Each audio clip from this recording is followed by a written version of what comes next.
I'm Dean Spade. Welcome to episode 3 of my new podcast, Love in a Fucked Up World, where we talk about how to build and sustain strong connections with each other because our resistance movements are made of our relationships and are only as strong as they are. I'm excited to share this new episode with you because it's a conversation with two of my close friends and long-term collaborators, Tourmaline and Morgan Bassichis. Tourmaline, Morgan, and I have been talking to each other about love, self-help, healing, and abolition for over 20 years. As you'll hear in the interview, I consider them both friends and teachers, and many of the topics and tools I touch on in Love in a Fucked Up World are directly inspired by things I've learned with them and from them. Tourmaline is an artist, filmmaker, and writer. Her new book is Marsha, The Joy and Defiance of Marsha P. Johnson, and you should pick it up immediately if you haven't already. Morgan Bassichis is an artist and performer, as well as an anti-Zionist organizer. Their new play, Can I Be Frank, opens in July at Soho Playhouse in New York, and you should check the link in the show notes for ticket information because you do not want to miss it. Welcome to both of you to the podcast. I'm so grateful for you being part of this conversation since you're so deeply a part of everything that has led to this point in my life. And we have all been working together on a variety of things for over 20 years. I literally met Morgan when Morgan was a teenager. Yes. So it's very special to be back together today. And we have also been talking about sex and love and like self-help and healing together for a really long time. I should also say that Morgan is also a generative somatics teacher for a long time and as a somatics coach, so doing that kind of therapy type of work. We've all used a lot of different methods to get at these healing questions, and we've used them a lot together. We were just talking about that before we started recording. Welcome to both of you. Thank you. This book is so beautiful. I'm excited to really get into the deep dive, and I really love the exercises. Those really spoke to my heart and my mind, the whole body. I was wondering, your past two books feel distinct, and I feel like if one was at a bookshop or a library or at a friend's house and you saw them, they might be in different sections. And I'm curious, how did that pivot arise? Because upon reading it, it's very clear that they're so entwined. They're really speaking to each other and bolstering each other. But I'm just curious, how did you arrive at this text? Yeah, it is interesting. I do feel like we know we like something when it's like genre defying, right? What does that person do? How would you do that? I love that. Totally. I have noticed that about many of the people I admire. I'm like, what is that book about? But it's also very hard for making things that people are willing to sell and stuff sometimes. Like Morgan's Gender, it's for example. So this book I've been writing for about 10 years. So it's been going on and it's been in the background all the time because the whole time that I've been doing all the other political work that we've done together, abolition and mutual aid and whatever, doing this work around my own suffering, healing, being with other people in movements and seeing what comes up for me, what's needed for me to act the way I want to act, what happens in conflict in our groups, supporting other people struggling with all of our internalization of the cultures we live in, stuff that's happened to us. And so that work is just happening alongside. And I think it's visible, especially in mutual aid. A lot of people have told me that the second half of mutual aid feels like a self-help book. Think this is true of all three of us. We're reading deeply in all of our abolitionist texts, but we're also all reading deeply in all this healing stuff and Yeah. doing all of that. And because the way our culture is, those things are often like one's private and one's public. But I think ultimately they are the same questions. One way I think about it is like Normal Life is a book about what it means to have a liberation movement in neoliberalism at the very broad scale. What is the nonprofit industrial complex? What is neoliberal economic policy? What is abolition? And then mutual aid is like at the next scale of community, like how do we work together in groups, try to support people immediately since we know that like government will never give us what we need. And this is even a finer tuned, like really how do we work together in groups and with ourselves? It's all the same question about like how does change happen and what do we need to do together, and it's just a level of like how intimate is the account, but it does bring us to the self-help section. And I did try to make this book more like a Cosmo quiz. Like I wanted it to be like skimmable and have that feeling of like, I think because people also come to liberation in lots of ways, but a lot of people come to liberation because they're really uncomfortable with the suffering of the racism and the patriarchy and the ableism on our bodies and the forced productivity. And people come to stuff like astrology or like they come to like things about fat phobia, like all these very intimate, like am I feeling? How is this touching me? And so I'm hoping people who are entering a radical question through that zone find this book in that section. I mean, that word intimate, it did feel so intimate to read this book. I just want to say thank you so much for the labor, the grappling, the risk, the vulnerability, like the bravery that is indexed in the book that makes the book possible. It's like the behind the scenes work and then the book itself. It just feels like a really generous offering, and it felt really intimate to read it, both because all three of us have been in this conversation for 20 years about our relationships and about sex and about dating. 5 years for me, but Yeah, exactly. Right, you weren't even born 20 years ago. Sorry, sorry. yeah, I don't know what you're talking about. Tourmaline just turned 21. You're exactly. Uh, So happy to meet you, Tourmaline. You have a really promising future ahead of you. yeah, Um, I can feel it.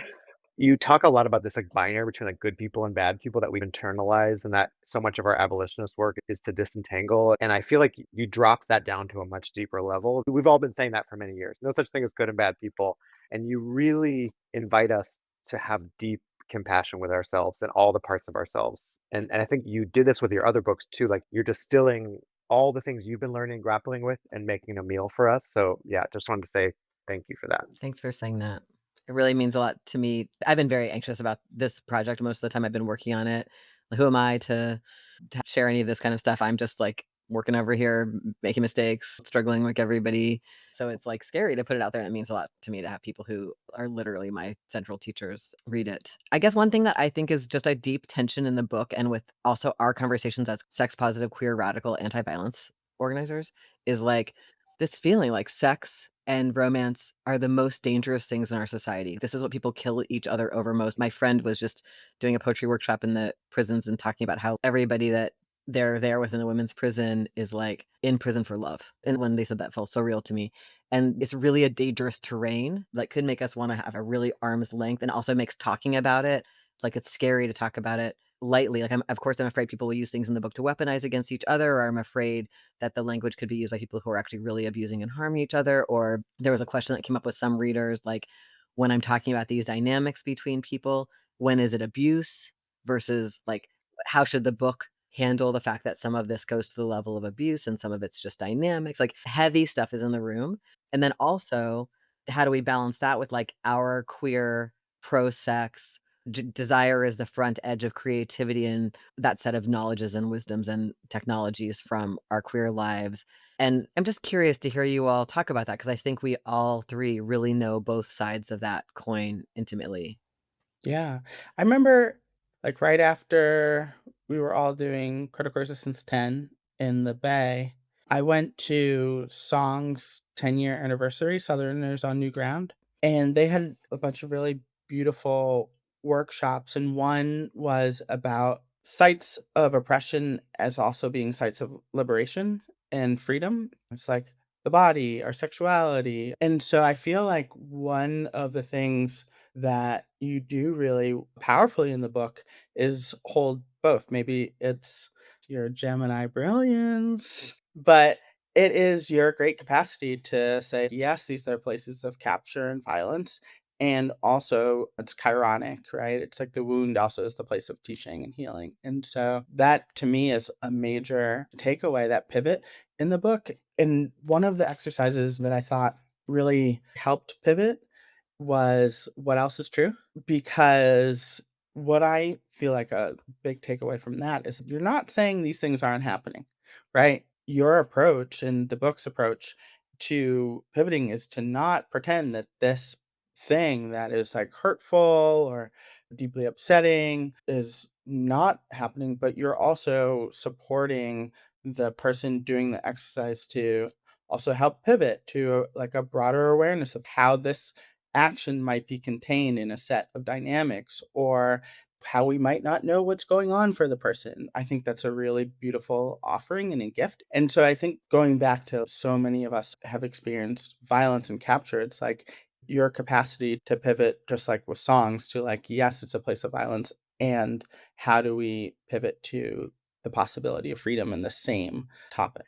Yeah, one of the other things that came up with some readers was like how to write about something like in the book, I'm trying to say like scarcity is like a mythology that we live under in capitalism, and how do we shift our thinking? And also, people were like, yeah, you know what? Like, some people don't get as many dates and don't get as much attention. And there's like people whose bodies are considered unvaluable and undesirable in our culture, and how to hold that and hold the part that we all know is true, that it's easy for all of us to think that about ourselves and create a story, especially around romance and sex, that is a scarcity story. And also when we're the writer or the facilitator or someone's therapist or whatever, like how do we hold, not be like, that's not happening to you and there's none of that, but also be like, is there any more room? Like any at all? It's a struggle.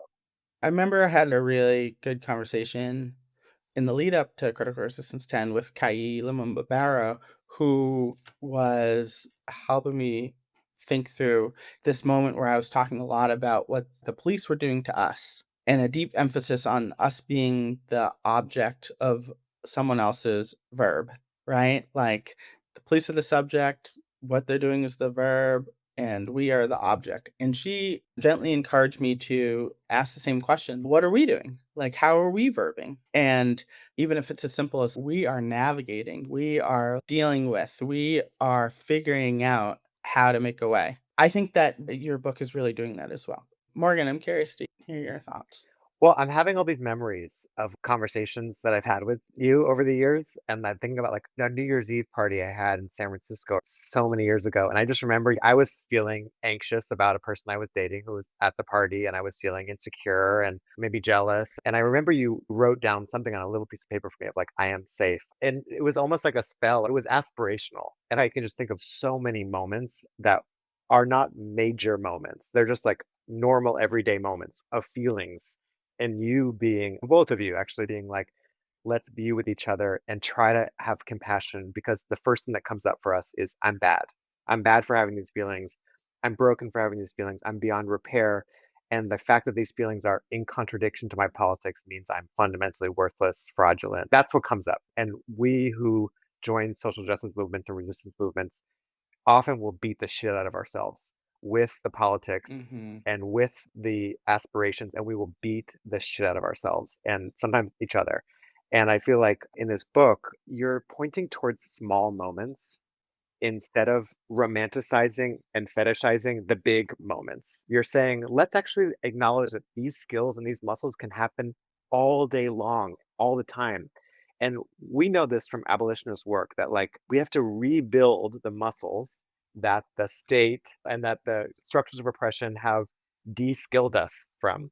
And that means we have to start small, and small is all, as Adrian Marie Brown says, and so many other people, right? And I love this about the book that there's a kind of humility in saying, I don't actually have all the answers, but here's some things that have provided some relief for me and that have helped me to come back to my values and come back to connection.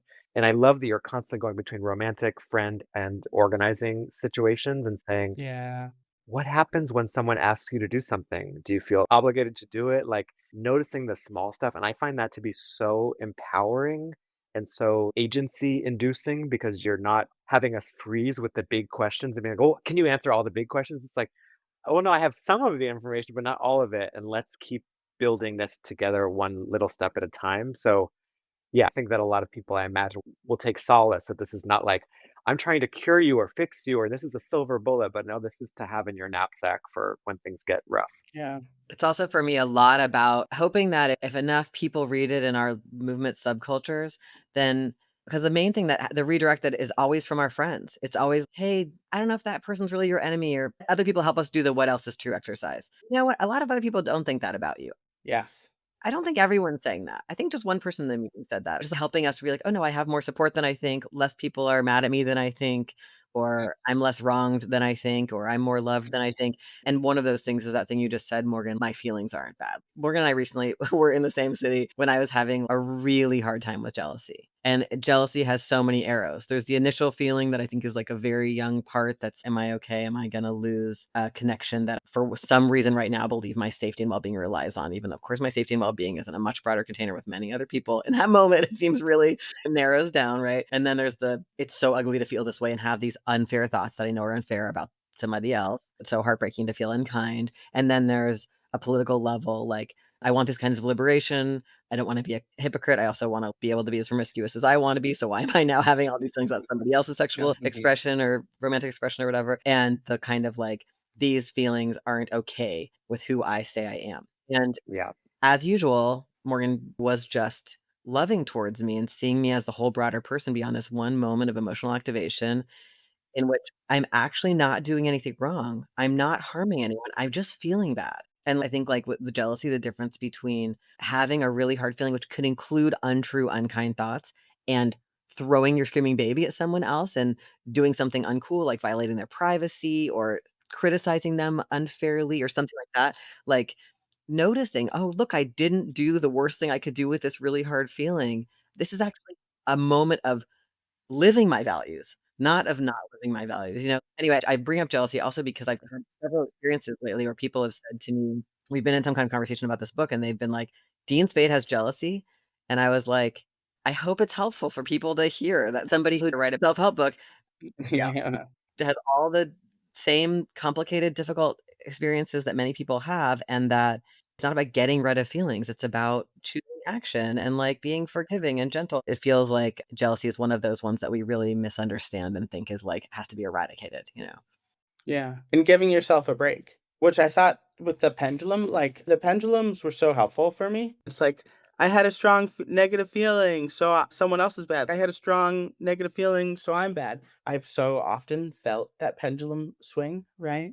And in my desire to like give myself a break and also be the beneficiary of giving another person a break too, because that always makes me feel better.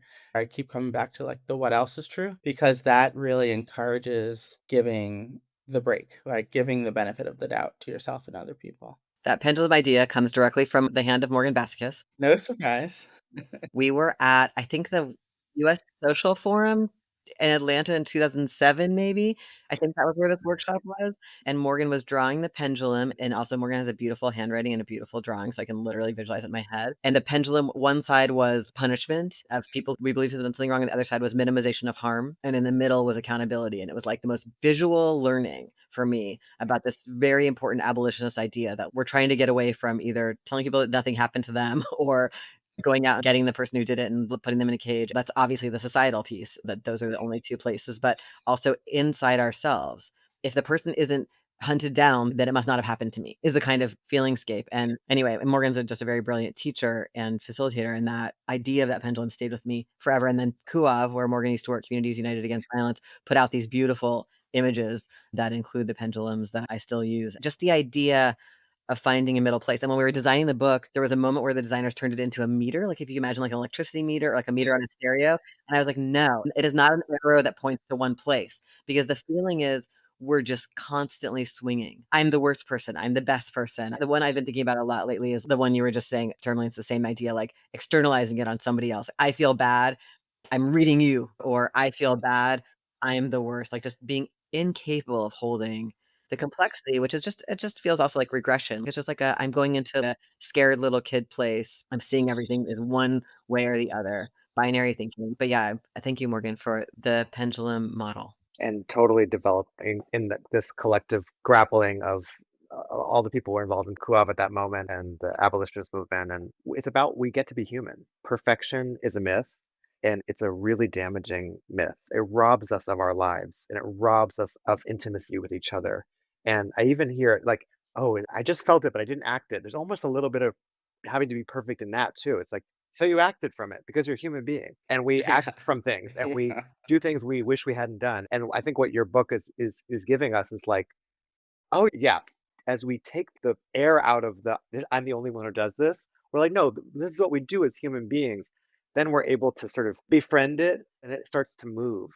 And I just feel like we on the left, we can sometimes take on this kind of perfectionism thing that really is not the thing. It's not how we change, it's not how we grow. It's not how we welcome people. It's secretly what we're scared of. You know, like, I don't know who said this years ago, but we talk about the things we need the most work on. We talk most loudly about the things we need the most work on. And I just feel the moments where you share in this book your own struggles with jealousy and da da da da, it's like, it's so medicinal because it's like, oh my God, okay, Dean's not perfect either. We're all shipwrecked by the same storm here. Yeah. Shipwrecked is very visceral. We're here in our wreckage, and it's beautiful. And you're right, Morgan, about the acting out too. Like repair and apology are almost unimaginable in our culture. So it's really a big deal. So how do we make it more imaginable? I feel like the relationships where I've made mistakes and been able to offer a real apology and be heard in it and everybody move on is so rare. I mean, I wrote about that in the book with my partner who's Eventually I did deep apologizing for 7 years of alcoholic behavior, and just like, it was my first time in my life that I got to really forgive somebody, truly, because the people who did all the most wild stuff in my life, of course, never apologize. It's like parents and people, teachers. It's not gonna happen, right? Like, they're mostly not gonna have the same emotional capacity to do that or whatever, and I think most of us don't have a lot of experiences of satisfaction with that. So having this experience where there was, like, some long-term unpleasant stuff and really being heard on it and really hearing like a genuine apologizing and seeing that and then really feeling myself let it go was true liberation and true intimacy. We rarely give ourselves that opportunity, like all the vulnerability that requires from both people. And for me, that's useful to then remember, like, yeah, I am, of course, some of my jealousy, sometimes I do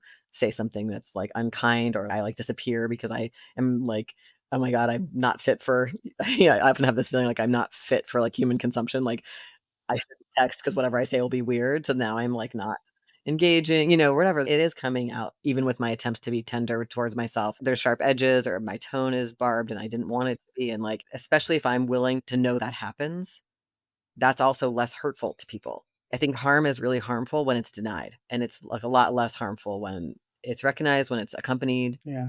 There's so many pieces to that. I've been thinking a lot about, like, sexual edge play and, like, sexual engagement with people and how, like, when you have a sense of safety in the space, it's okay to go to the edges. Because even if you go a little bit over and find out, "Oh, that wasn't for me," it's not actually traumatizing. Whereas if you don't, it's not, right? Like, so what are the conditions I can produce in my life and relationships that make it so that if we do go over an edge and something's a little bit off or harmful, it doesn't leave a super big wound. It's just like, "Oh, I found out I'd like to move the barrier here. Fine." This is why I love listening to parenting podcasts. You use that phrase self-parenting so many times in the book. I'm not a parent, but my sister is, and very many people close to us are. And the feeling of having to be perfect and having to be a perfect parent and the inevitability of acting in ways that don't align with your values with your kid. But how powerful it is, the repair moment, just to sit down and be like, I'm sorry I did that, or I did that. You know what I mean? And how healing that is. We're healing machines. We're much more resilient than we think we are. And that repair deepens the intimacy and like how amazing to have a caregiver or a loved one, how trust building says, you know what, I did that. I wish I hadn't done that. Like, oh my God. Yeah. I'm thinking about perfection is definitely a big player in my life, but also like a little less so now. But for a while, I was really into having what I call like purity politics, right? Like the most abolitionist read or the most succinct takedown of the problem, and whether it was with people who I was aligned with 99.999% of the time, or someone who I identified as like the foe. And I think underneath that, it's like if I'm right all the time, then I'm valuable. If I do right all the time, I can't be discounted or not mattered. That kind of like wanting to feel that I have something that affirms who I am.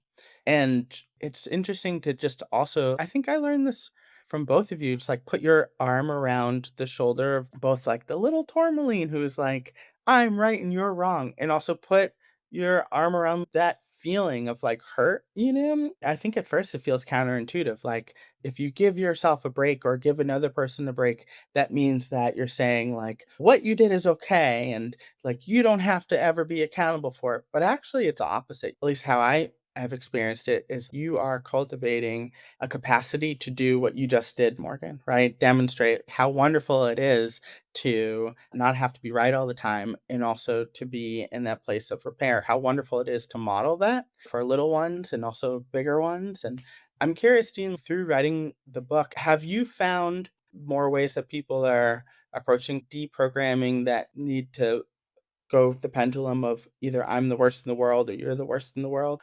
Such a good question. This conversation is making me think a lot about this dinner I had last night with somebody involved in a mutual aid project that is a literal life and death mutual aid project. Like, they had to stop for a week once and, like, multiple people died. Like, it's that kind of high stakes, and they're struggling with conflict in their group, and the conflict pattern is very familiar to me. For almost everyone in the group, it's their first time doing organizing, and it's people with their shared identity of a hard life experience, and you come in so hopeful. It's the romance cycle. It's like, "Oh my god, I'm gonna find my people here who've been through what I've been through, who understand me," and at first, just like any romance, at first, that's what you see, you know? And then things shift and you're like, "Oh, well, we're not the same in every way. We have some other differences." Or like you start to feel things you are very accustomed to feeling from your family role, like I'm not being listened to, or there's a clique and I'm left out, or I need to be right, or whatever your special history pattern is. And what I've found is that in that first era of people engaged in their first time in that romance, it can be a lot more intense. Like the group wasn't perfect and I have to take it down. And a lot of people, I think the norm in our movements is that most people never go back. I think the vast majority of people who see themselves as political in the United States were involved in something when they were young or at some point once. And they still may keep the political identities, but it was really painful or whatever. Some of them have storied careers writing books about organizing, but they never have done any since that first experience. Totally, totally. It's not And I love every single one of them. it's a And when I was talking to the people from this group, I just was really thinking about that thing of how painful that loss is the first time. I think that perfectionism is in there. And honestly, for me, I really see it through the lens of like I finally found my family or my mommy, daddy. Like it's really a deep love, like in the same way people do with a romantic partner or sometimes a best friend. And so part of it is really what's really hard is that's happening a ton because as the conditions sharpen in our lives, more people are getting mobilized.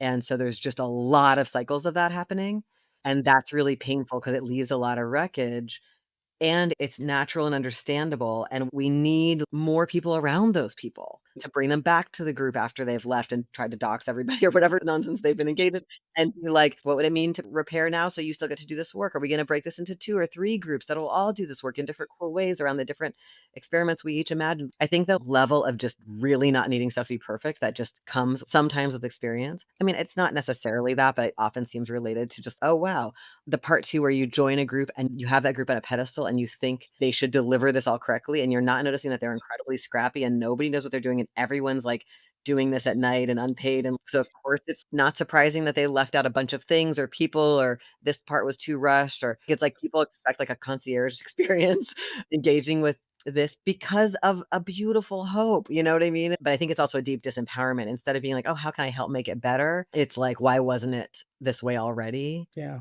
I hope the feeling of this book is this sobering, like, "Oh, of course. Of course it's imperfect. Of course you feel a lot of wild things. Of course it's hard to have sex and date and have friends and join groups. That's not you. That's all of us." Actually, Morgan's best title for this book that got rejected by the publisher was "It's Not You, It's Everybody." Yeah, I love that. That's what's going on. You know what I mean? I do think that the answer to the perfectionism a little bit is just the "of course," and yet I say that, and yet I experience internalized perfectionism that constantly rears its head. Maybe over time, what happens is I'm better able to, like, run it by a friend, you know, when someone says something mean to me online, I'm able to say to a friend, like, "Ugh, this feels bad," and the friend's like, "That does feel bad," and remind me of what else is true, maybe. Is the what else is true your go-to? What is your go-to exercise that you wrote in the book? I mean, the one I think is the most interesting for me is 7 steps for de-escalating a crush. A lot of that comes actually from experience in generative somatics and with Buddhist practice of like realizing that what I'm doing is a practice. I haven't been struck by Cupid's arrow and there's nothing I can do. And like, you know, this just happens to be the best person who ever lived and we are destined for each other. And sorry for everyone else who I'm about to ignore or run over or reject very quickly or whatever. But instead, like, well, okay, I'm choosing this. What am I practicing? What songs am I listening to? When am I fantasizing about this person? And if I'm in a situation where it doesn't make sense to pursue this, how do I do that in a gentle and loving way, you know? Was what else is true, the one that stood out for you most, Tourmaline? I mean, that one just reminded me of thinking about when you are like head over heels for a new group or a new person. It's like what you are doing is loving that. What feels really good, in my opinion, is like your valve is wide open, right? It's not necessarily the other person. It's like your valve is wide open. And knowing that I think is actually really helpful. And you're so instructive in that. So interesting, like we were all in different ways involved with critical resistance. And then I was a young organizer like 20 years ago and had a, this is messed up moment throughout the whole time. And what's actually been really beautiful is like also now reuniting with a lot of those people who I had assigned blame to, being like, we were literally just doing the best we could under some really harsh conditions and feeling the truth in that and the beauty in that and just like how beautiful we all were, whether or not in that moment we were getting along, and how beautiful it is to want to be creating with each other something that is not modeled. And I think also if I had this book back then, because I had that feeling with Critical Resistance, I was like, I walked in and I was like, my family, finally, I'm feeling like I have value because of this thing that I used to be ashamed of. It's like all of that's true. And also, what also felt really good is like I am valuing myself. Like I am remembering my worthiness or the importance of who I am alongside all the other people. I think that's really a beautiful part of what you're offering. And to have been able to have that back then, I think would have been so profound because to have it now is so beautiful. Yeah. I'm so just inspired and moved by what both of you are saying. And I just want to be clear, when I was on my phone, it's not to text, but I'm looking at, I screenshotted parts I just want to be clear, I'm not a bad person being on my phone. I was looking through a screenshot. I'm keeping score. I've got a Google Doc open where I'm keeping score about whether you're good or bad. No, I know you are, babe. I know you are. First of all, Dean, like you saying we do the romance myth with organizations, hits me like a ton of bricks Yeah. of like how many times I see that cycle happening. And also how we use this language like political home, political family, lifelong commitment, Yep. join, like it's so Yeah. intense. We're so fucking intense. And sometimes that gives us the courage and container to take risks that we need to take together. This kind of fantasy that we're going to be in this together forever, and sometimes it lasts, sometimes it doesn't last. But you just saying that somehow feels like you just let us off the hook. You let us off the hook of individualizing all these problems onto ourselves or onto each other and being like, there's no thing that's going to solve this. There's no one thing. That's Ruthie Gilmore's thing, right? It's changing everything. There's not one thing. And no matter how many times, I don't know about you both, but I get to these moments of where I feel grounded and I feel like I've grown and I'm like, I'll never have to face my humanness again. And then it's like, there I am, knocking on the doors of like gay sex saunas at 10 a.m., being like, let me in. And they're like, no one's here. And I'm like, but baby, someone will come. But like, this is not like 10, I'm talking about like this past weekend. You know what I mean? Like, and so we're gonna be human again before we know it, and it's gonna where it's the rug's gonna get pulled out, and this is Buddhism, this is whatever, that there will be groundlessness again. And the fantasy that a person or an organization or a politics or a self-help book is gonna fix us, it's like so much compassion for that, and that robs us of being present. You talk about chasing highs and numbing. That cycle robs us of the juiciness of what's actually happening, including the disappointments, including the frustrations. It robs us. It's not that we're bad by having romance fantasies. It's that we actually get to enjoy this whole thing, including our humanness. We don't have to wait until we're no longer human to enjoy this. Yeah. That's such a juicy, wonderful part. Anticipating the next human moment and knowing there's a bounce, that it's like one after the next. I think that's a really beautiful aspect of it. What you all were just saying really made me think about the idea in Buddhism that nothing will make you permanently happy. And that, like, this question I ask myself, am I looking at something and thinking it will make me permanently happy? That is kind of the addictive mode. And for some people, that's if I could just own a house, if I could just get married, if I could just have the right partner, it's like those big cultural fantasies. But sometimes it's just the immediate thing. Like, if this person would text me back, And it goes back to what you were saying, Tourmaline, about like how when we are in love with a group or with a person, we think that this capacity we're feeling is in them, but it's in us. Like this, oh my God, I suddenly feel so sexual, or I suddenly feel so creative artistically, or I suddenly feel like the flowers look prettier, or like whatever. And it's complicated because, of course, it's not like there's nothing to do with the other person. It's beautiful to feel it relationally, but ultimately, it is our capacity to be alive. And I think right now, there's just an overall dimmedness to the capacity to be alive. Like people have to numb because the pain is so severe of the kinds of jobs people have, the kinds emotional conditions, the genocidal unraveling all around us, the feelings we suppress about the ecological crisis, whatever, right? There's like that numbing. And then there's this intense disempowerment of like entertainment and checking out. What do we do together to feel more of our desire, directedness through desire, like, I wanna do something, anything, like letting ourselves want, but not the want that's because that thing will make me permanently happy, and then I might have a crash and have to take it down, but instead the want of, like, maybe it's about having a big enough range of wants that it's like, I feel really great about this thing I'm cooking, and I also feel really great about seeing my friend later, and I also am excited reading this book, so that it's not all in one basket maybe. I think that that's part of it is that I think also, like, exercise regimes, beauty, those are other places where we're like, "Maybe this will make me permanently happy. Maybe I'll finally be desirable." I think almost everybody I know has a pretty rough experience happening with those that's not talked about enough probably. Yeah, I think that's so real. Yeah, I so appreciate that because that creeps up on us all the time of, oh, here's a new thing that I think if that can happen, then I'll be happy. If people love this book, right? And it'll never be enough. I mean, one of my experiences when I hang out here in LA and people are in the entertainment industry, it feels like they all, like, they missed the boat. They had a moment where they were should have gotten the thing, and I'm like, "I think your career looks amazing." Or some people have that about their body or about love or about their home or how they're regarded or enough attention on social media, and it's like, that is so sad because then you miss enjoying what you're having. I think the same thing can happen in organizing where we're like, our work is never enough. Oh, yeah. And there's some ways in which it's like, we don't want to be self-aggrandizing or self-gratifying about our work, but like we have to celebrate the work along the way and be like, "Oh my god, that meeting, that was really enlivening. Oh my god, we really pulled that action off with like such rigor and excellence and beauty. We can't wait until the next world to feel satisfied in our work." These are long, intergenerational, lifelong fights, and we have to take pleasure and satisfaction and joy and pride and all that stuff in the work right now, in its imperfectness, which doesn't mean saying it's perfect and we're done, but it does saying, "Oh, we're stronger at that than we were last year. Yeah. Yes. We didn't know how to do outreach. Now we know how to do outreach. Wow."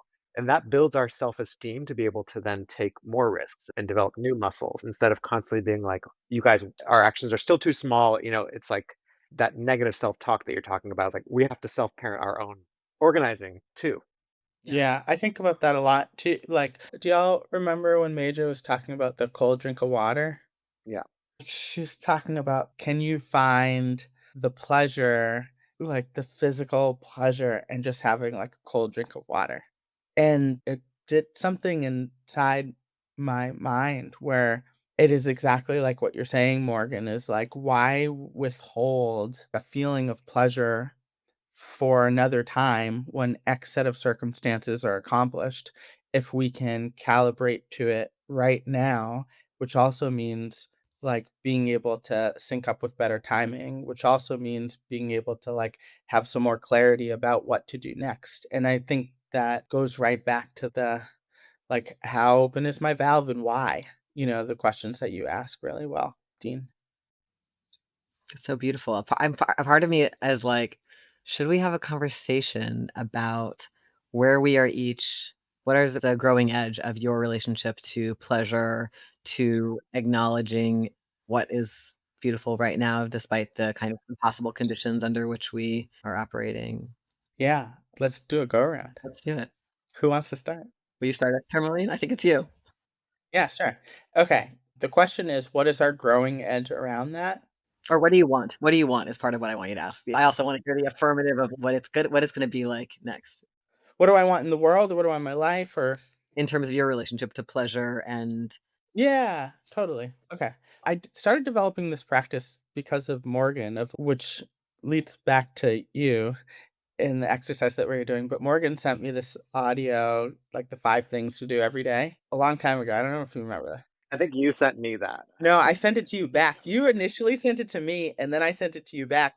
And you're like, why? This is our 3 relationship. This is it's someone else's fault. Yeah, literally, it's someone else. You changed my life for the better. No, you Exactly. changed my life. But it was about like, and it's something that I do every day. So it's go outside. Not everyone has access to that, but move around in a sense of appreciation. You're my favorite tree. You're my favorite stone. You're my favorite. I say this Jean all the time. You're my favorite Jean, my cat. And then I do this 50 minutes of just like listening to Laraji every day and trying to like think as few thoughts as possible, going like very smooth brain. And that brings me so much pleasure. And it's like a practice that I started. I don't know who sent who it, but at the end of 2019, I received this YouTube from someone. Deep state. Yeah. And so I've been doing it since 2019, just like listening to different lyricless music that Laraji made.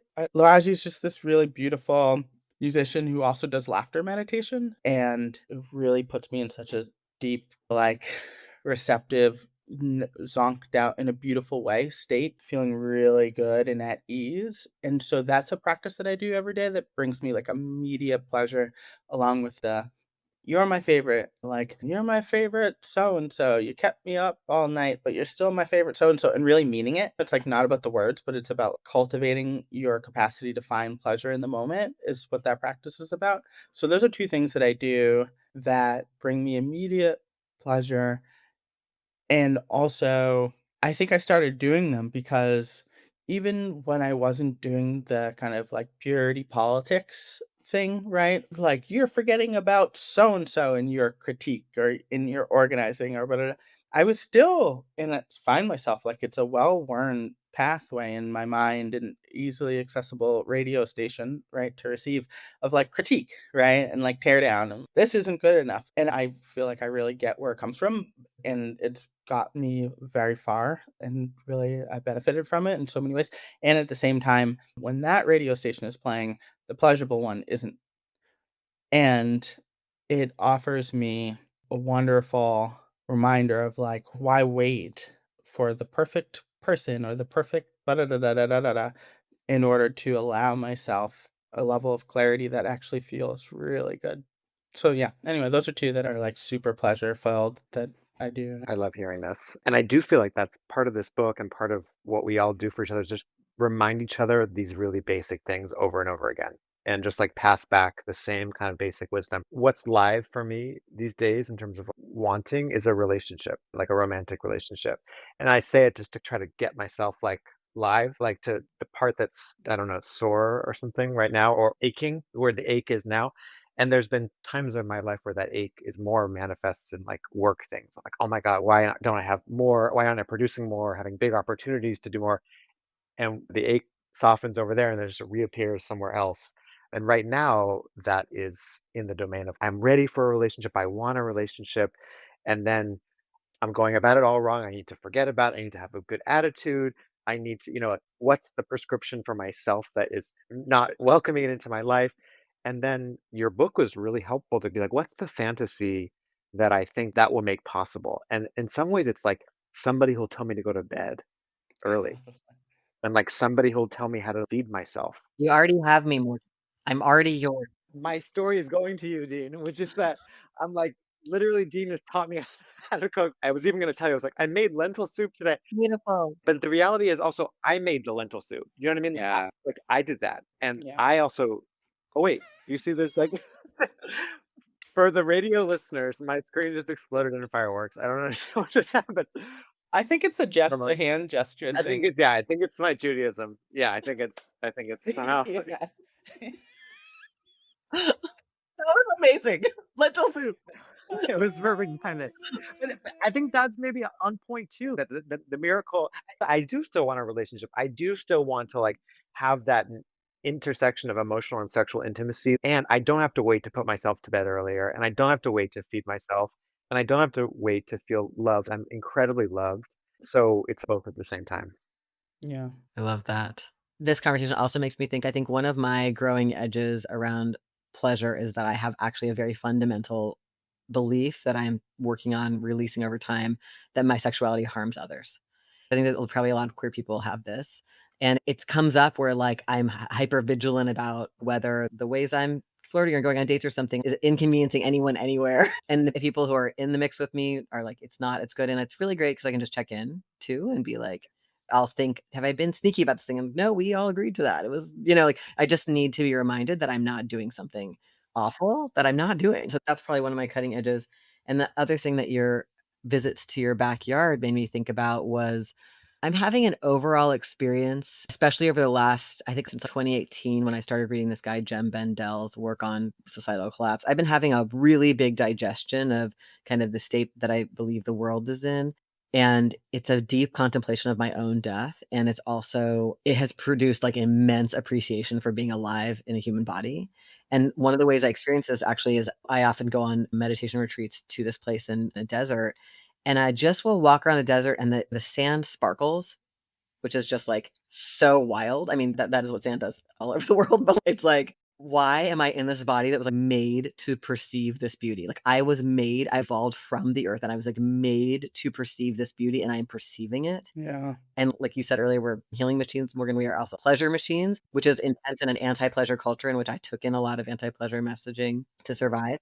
And in my head, I sing this like rock ballad from like maybe the 80s. It's like not a very good song, but the lyric is, I was made for loving you, baby. You were made for loving me. And I'm singing this to the planet, and to the sand and to the sunset. As somebody who a lot of my life put all my eggs in the basket of sex and romance as a place to feel like Morgan was describing, parented, loved, seen, to deal with my neglect wounds, to be like, oh, I am already being held by like the most divine lover, parent, whatever. And of course, I'm not always tuned into that. No problem. But if I can tune into it even once in a while, once in a while, it's very robust and it's here for me all the time. And it's here for me no matter how bad things get. I will still have been alive and been an animal and lived on this planet that I evolved to live in, where the air is perfect for me and the food is available and the water exists, even if there are times when that's not true for everyone as much as we need it to be. That's incredible.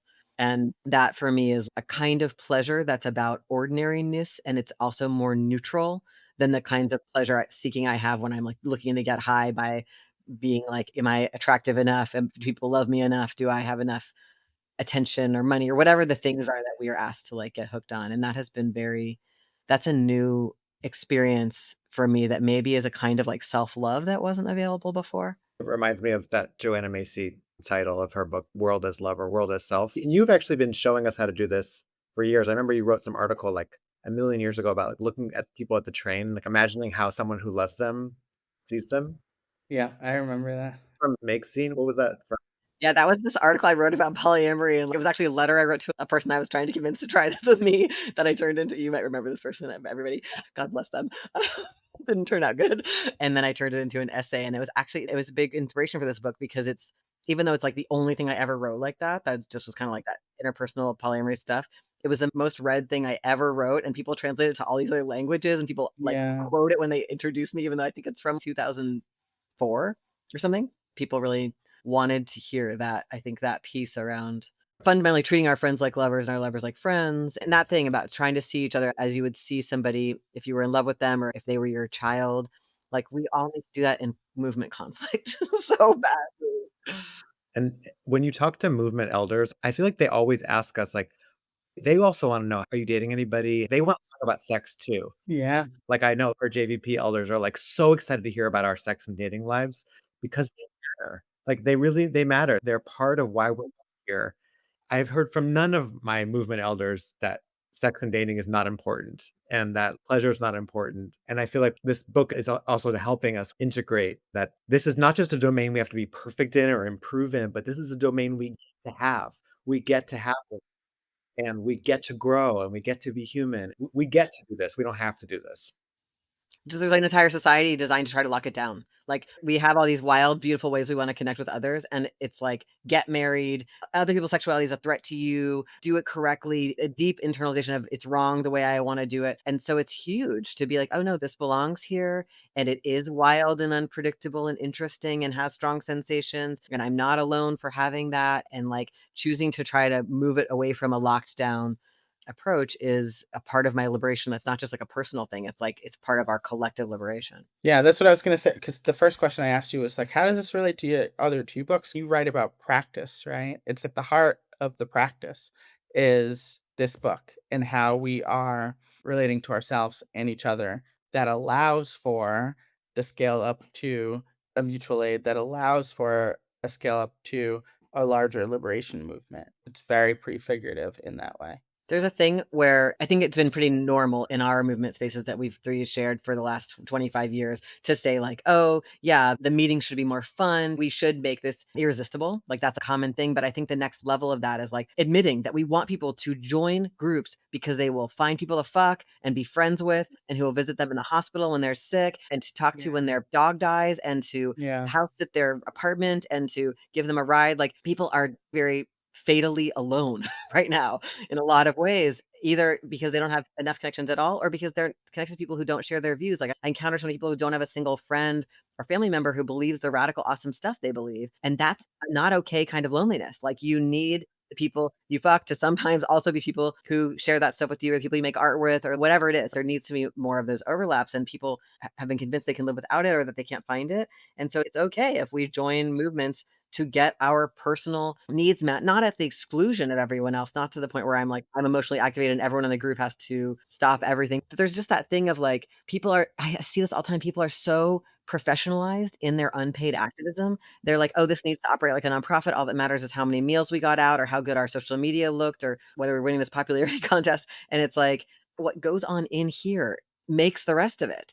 It's all we have. And like, if we did the action at the end, we all hated each other, that's not been liberatory. And if we did the action and it was weird, but we like learned something and we felt connected, had each other's backs, those pivotal moments, I'm sure you've had them where like you see someone you love being arrested and you feel this connection, or you're in danger, or someone just hit you or arrested you or whatever, and then someone has your back and stays with you or takes you to the emergency room. Like those things change us. I just think so much about how many people I love were just treated as disposable as children in their families by their parents, and then they grow up and are resilient and alive enough to find people to actually give them the love they deserved. And like every moment where you get that love, like Morgan said, we're healing machines. We are like oriented towards becoming whole and connected, even if we experienced wild disconnections. And it's okay that our movement groups are the places where that should happen. That's right. They should be like, we do get to repair our family dynamics, but we can't not know we're working on it, or it just gets like, we just act it out in the like sideways way. It makes me think of so many people over this past nightmare of a year have taken action, direct action for the first time, and have talked about how jail support is like one of the things that's like, that's how they know they're going to do it the next time. And I just think about this, you talk about the feminist politics of this book, of like the kind of the invisibilized or the gendered reproductive labor of movements that often is like totally not seen. Like we see the person on the mic or we see the people getting arrested, but we don't see the jail support and we don't see the people who are doing safety marshaling and we don't see the people who are having like endless amounts of conversation to help people come back when they're feeling activated and to work through conflict. That's the invisible side of organizing. There's like the side you see, but then there's all this invisible side. Just like when you see a kid, there's all this invisible work that went into that kid, all the meals that were prepared, all the, all this civilized reproductive work. And I think you're giving us tools for this, the reproductive work of our movements and of our communities. And that so much of it falls on who already has the skill. We know why certain people already have the skill. And then that gets habituated into, oh, I'll never know how to do that because that's your thing. Instead of, no, we can all learn how to relate to feelings openly and with candor and have hard conversations and say what we want. And that can radically expand our sense of hope and our sense of, oh, we're in this together. No matter what they throw at us, we are in this together. Yeah, that's right. We can all be the facilitator around conflict. I hate this thing where it's like, oh, things are tense. We got to get an outside facilitator. Yeah. There's not enough people. There's not a perfect facilitator. Also, people are often thinking the facilitator is going to be like judge and jury, which is not good. They're going to find out that I'm right and she's wrong. And then also like, She is wrong. what, She is wrong. yeah. Anyone who's wrong to me is wrong. Thank you for having me that word. This is about vengeance. But that piece around what if 16 steps back, when I first found it irritating that you didn't show up to the meeting, or when I first had a hard time that you were late, or when I first felt like this group felt a little cliquish and I wasn't sure if I was included, if I'd actually talked about it then, and if we created a space where it was normal to talk about dynamics. I've been having this fantasy, which I haven't done yet, of being like, what would a litany that would come at the beginning of meetings look like that was about forgiveness? That was about like, we share some values around knowing that we all make mistakes, naming some of the common cultural mistakes in our group. Like we rush each other, or we forget to do things we said we were going to do, or we pay too much attention to some people have certain social skills and less to others, or we forget to welcome the newcomer or whatever. And that we all have an intention here to give direct feedback and to also practice forgiveness. Not that the litany would be in lieu of one-on-one opportunities for feedback and forgiveness and apology, but I'm just like, how can we imbue these spaces with those values? Because where have we ever been in a space that had those values? Like never, not in our family, not at school, not at our job. So I've just been thinking about this. One thing I'll say that I see sometimes is people saying, maybe we should have rules in our group that you can't have sex with anybody in the group, or that you have to tell everyone if you're sleeping with someone in the group. Have you seen people talk about this? This is like people keep asking me this question. Yeah, there are like some spaces where I feel like that was a thing. This is like a bad workaround to me. This is instead of being like, let's be principled in the inevitable multiple connections, it's let's try to make the connections not happen, you know? And of course, like we know how that one works out. That can be a pendulum too. That can be its own like the sort of puritanical don't have sex, and then the sort of the fetishization of a kind of, Yeah. and I think that's also, we want to notice that. Yeah, we can all be having all relationships with each other all the time. And it's like, actually, we don't need to. We actually don't need to do everything here. Like, it doesn't need to be a one-stop shop for everything. So yes, to like, we don't need to make these intense puritanical prohibitions, but also we want to like not, it does get hard. It does get hard. Like having sex and dating in groups, it's hard, and our work is so precious, and we want to protect the work, and we want, so it's that middle ground. This came up for me in the part of the book where I write about new relationship energy addiction, which I got from the Polysecure book, and maybe Polywise. Some people come into social circles or groups and start dating people and love that initial escalation, do escalation, escalation, escalation. And then as soon as things get out of that stage, drop people. And they do it over and over again. And they don't know they're doing it, but it can leave this like trail of broken hearts and can be this really disruptive thing in groups. And so I was like, how do I write about this in a way that doesn't make anybody bad? Like, it's not better to stay in relationships longer. It's not better to not have them. But also, it is useful to be like, okay, on the one hand, for example, I may be like, the romance myth is bullshit. I reject it. And also, the people I date are likely to have been heavily exposed to it. So I shouldn't pretend that they're going to have no expectations around me about that. And I don't have to, but it may be ethical to operate as if that is in their heads. And just saying once, I'm not looking for this or that is not going to be enough. And I might need to really think through, like, am I giving a bunch of signals that are contradictory to what I'm saying? That holding, like Morgan, I think you're describing, of like, yes, it actually is very sticky. And so it's not just open season, all prohibition is bad, and therefore I'm going to do everything, and who cares what the consequences are. And everybody who thinks there's a problem is not sex positive enough. That's not balanced. That's not ethical. But more like, I want to both reject like these lockdown morals, and I also want to like be real about how it is right now and what a lot of people's expectations are and what kinds of communication that might require. Yeah, I think that's right, Dean. I'm curious if you all have any things you want to make sure we hit before we go. I did make a list of questions. So let me look at my list. It's so sweet to me that you both read this book and thought about it so carefully. This book is brilliant. All of your books, I think, in my experience, seek to cultivate new thoughts or old thoughts that form new connections and new insights. And you're not like just imparting wisdom, but there's something about the usability of this book that feels very right for this moment, where it's like a book to come back to, like to come back and to be used. It's like really of service in that way, and to think through things. Like I've done the what else is true multiple times already. And I think that's why I come back to it, because it's this pivoting to a perspective that I think at the base of it is clarity, right? It's like, yes, and that is so necessary in this moment when I think a lot of people are feeling really bad because we have conditions that foster that feeling and reinforce that feeling and maybe disallow kind of clarity of the possibility that we, through our thoughts and actions and connections with each other, are and can continue to grow something else.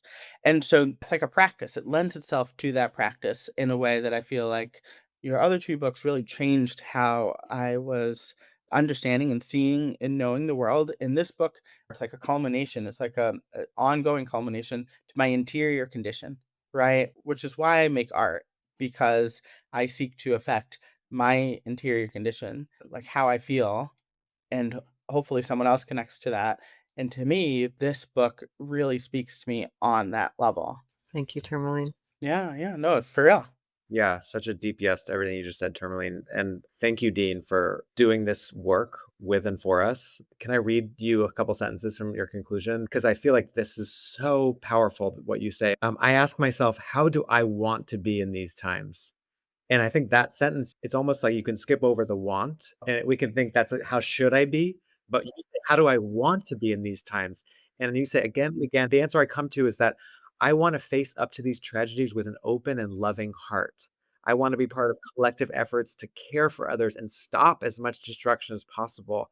I want to appreciate every remaining moment of my life, even knowing that much of it is out of my control. I'll just finish the paragraph because it's so good. You say, I want to live according to my principles and priorities, not wasting time on nonsense I've been told is important. I want to be deeply connected to the people I love. I want to find more ways to care for strangers and create survival strategies that are collective and inclusive, not distrustful or insular.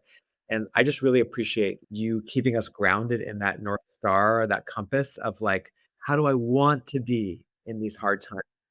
And for reminding us that we get to be here and we get to also practice how we want to be here. So yeah, thank you. It's very Joanna Macy to me. You know, she's like, we live in the great unraveling. And I think that can be an overwhelm for people. And it can be maybe an immobilizing overwhelm because there's so much grief and letting go of how we thought it might be or what we were told it was going to be like to be alive or to grow up or whatever it is we're doing. And now we're here. And it's like, there's a level of awareness that's hard to cultivate and acceptance. And then this is the life. What do we want it to, how do I want to feel? How do I cultivate that? You all have been teaching me about that for a good long while. Thank you for helping me survive this long. Same. Love you both Yeah. so much. Love you you. both. I love spending time with Tourmaline and Morgan. I'm so grateful that they've been influencing my thinking and action for over 20 years. I rely every day on the things they've taught me about friendship and resistance, and I love seeing their gorgeous work in the world. My highest hope for my work would be that it would help other people build and sustain generous, inspiring, supportive friendships like these. Thank you for joining me for the third episode of Love in a Fucked Up World. This podcast is based on my new book of the same name, which is out now from Algonquin Books. I hope you'll pick it up from an independent bookstore in your community, definitely not Amazon or Audible. You can find a full list of resources mentioned in this episode, including links to Tourmaline and Morgan's latest projects in the show notes. Love in a Fucked Up World is hosted by me, Dean Spade. It is produced and edited by Hope Dector. Thank you to Ciro, Eugene, Derek, Kelsey, Lindsay, Jessica, Raindrop, and everyone else who helped with this podcast. Special thanks to Nicole Georges, who encouraged me to make it. Our theme music is I've Been Wondering by The Ballet. If you found the show useful or you have ideas of things you'd like to hear about, we'd love to hear from you. You can reach us at loveinafuckedupworld@gmail.com. The U in fucked is a 0. Or you can leave us comments on Apple Podcasts or Spotify. I have an email list where I occasionally share new projects and opportunities to get involved. If you want to join it, write to us. We need each other more than ever, and I hope this podcast offers tools and ideas that can help us build and sustain strong relationships and strong movements. I hope you will keep listening, subscribe, and share this episode with the people in your life.